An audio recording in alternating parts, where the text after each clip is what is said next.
don't know if you've met baby Bona, but she is front page of today's Courier Mail and of course online. Let's have a look at her.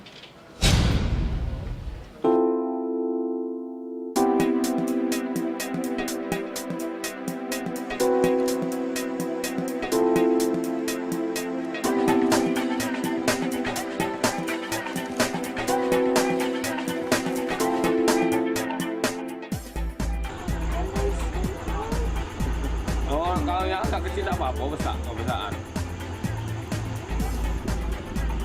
There you go. So it goes all the way back. Yeah. Oh, does she have a break? Fastest sculler.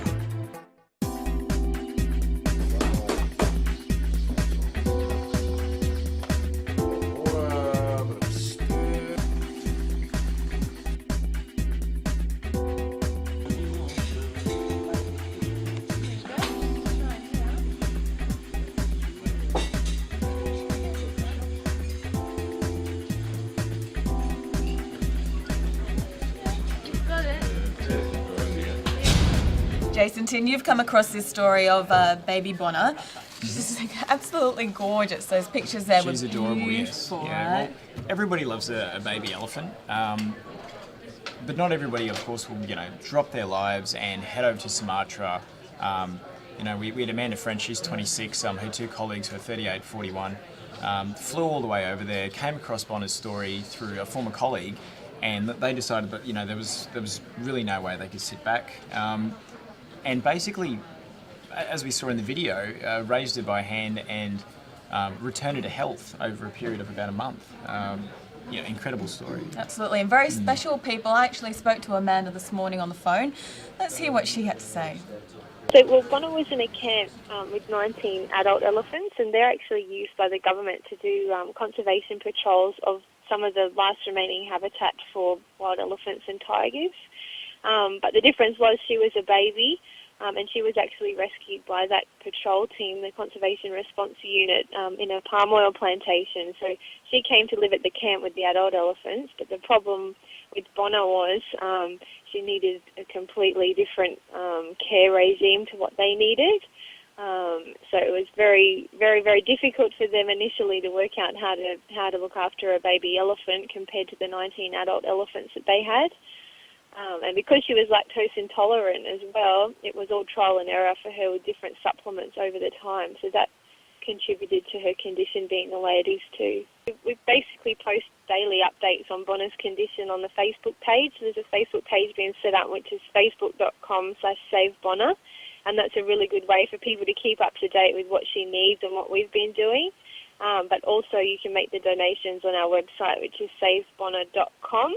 And there's links on there as to how to donate. But yeah, every little cent counts, it really does. I mean, there's so many elements that need to be purchased for her. There's calcium, there's baby formula, there's a protein mix, there's a multivitamin. There's so many elements that is just so costly that we need every little cent that we can get for her, and she really does deserve it. Jason, you said that everyone loves a baby elephant, and of course we do. Yeah. They're very cute and gorgeous and cuddly, and that one's a bit bony, but will be cute and cuddly very soon after a good feed. But not all of us go out of our way and put the rest of our lives aside to help one of these animals. What's so special about Amanda and Co that makes them do this, that makes them travel overseas and gather this publicity for this little animal?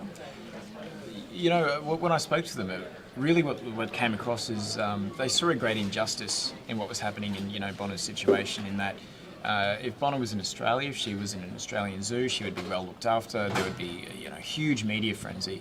As Amanda told me, here she was on the side of this river, in the middle of this plantation, palm oil plantation in Sumatra, and she was starving, 182 kilograms. So I think for them, it was a matter of we have to. There's no alternative. If we don't, this little orphan will die. So I think that's really what separated them, that drive and that feeling that it was an injustice.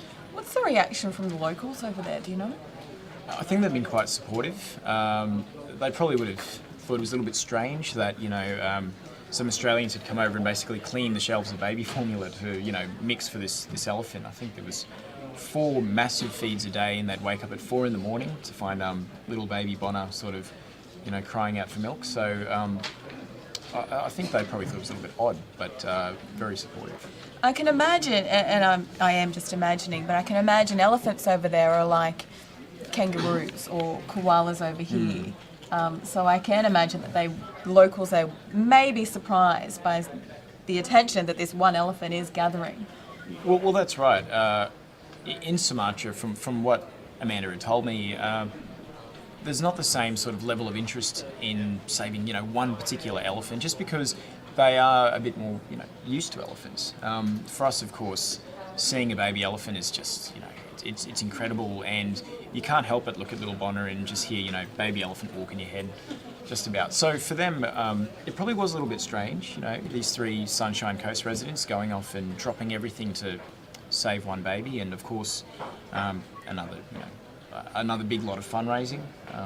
$24,000 I think they need for the next 12 to sort of 18 months of food, so a big drive there as well. That's what I said to Amanda over the phone, is that it's a long-term commitment. It's not sort of a, go in there, okay, I'll raise $5,000, give it to the elephant and never see it again. It's almost a commitment for life to see this baby grow from now to maturity. Well, especially for them, they developed such a personal bond with the elephant. I mean, they were playing with hula hoops with her and, hand feeding her and getting up every morning at 4 a.m. to really, take care of her. So they were almost like surrogate parents in a way, in that they took her on in this sense. So for them, it's not a matter of getting over there and just, dropping it and they've got some nice Facebook pictures and whatever and move on with it. It's a commitment for them, and it's a very personal commitment, I think. What's the connection between these 3 Sunny Coast residents? They're former colleagues. I believe they all worked at Australia Zoo at one stage or another. They really, when they came across Bona's story, it was the first time they'd really reconnected. So very tricky to organise the trip. They had a lot of trouble with permits, a lot of trouble with customs, raising money, all this sort of thing. So for them to be so separate for so long and thrown into it, it's a very extraordinary thing. And a huge commitment, as we mentioned. Don't forget, you can donate and support baby Bona, the gorgeous baby Bona. Go to savebona.com and you can donate there. All the details are on that page as well. And I believe that the Bob Irwin Wildlife Foundation is also involved. Amanda was telling me this morning. So there's contact details on that page as well. And of course on our website right here, all the details. So you can click on savebona.com, I nearly forgot it, savebona.com, and help this little baby orphan out. Jason, thank you for joining me.